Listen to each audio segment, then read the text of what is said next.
హైదరాబాద్లోని అంబేద్కర్ విగ్రహంపై నిర్లక్ష్యం చూపుతున్నారని MLC PS Reddy విమర్శించారు.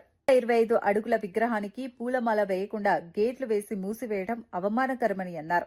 మాటల్లో అంబేద్కర్ పేరును ఉపయోగిస్తూ చేతల్లో అవమానం చేస్తున్నారని కాంగ్రెస్పై ఆరోపించారు. కొత్త విగ్రహాల పేరుతో పాత వాటిని నిర్లక్ష్యం చేయడం సరికాదని పేర్కొన్నారు.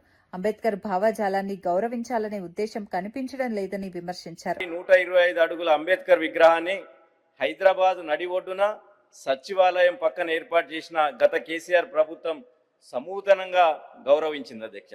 కానీ కాంగ్రెస్ అధికారంలో వచ్చిన తర్వాత సంఖ్యలు వేసి జైల్లో పెట్టినట్టు ఆ విగ్రహాన్ని బంధించారు అధ్యక్ష.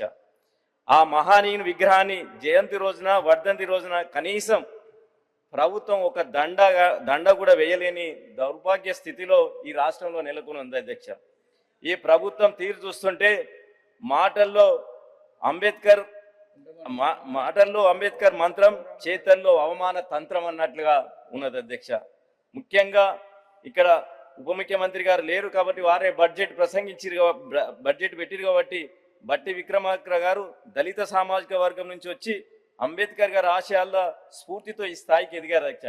అలాంటి వాళ్ళు కూడా డిప్యూటీ సీఎంగా ఉన్న సమయంలో కూడా ఆ మహానీయుడి విగ్రహాన్ని ఈ విధంగా అవమానించడం అత్యంత శోచనీయం అధ్యక్ష. అదేవిధంగా అధ్యక్ష, ఉన్న అంబేద్కర్ విగ్రహానికి దండేసే దిక్కు లేదు కానీ లోయర్ ట్యాంక్ బండ్లో మరొక అంబేద్కర్ నాలెడ్జ్ సెంటర్ పెట్టి మరొక విగ్రహాన్ని పెట్టాలని బడ్జెట్లో పెట్టారు అధ్యక్ష.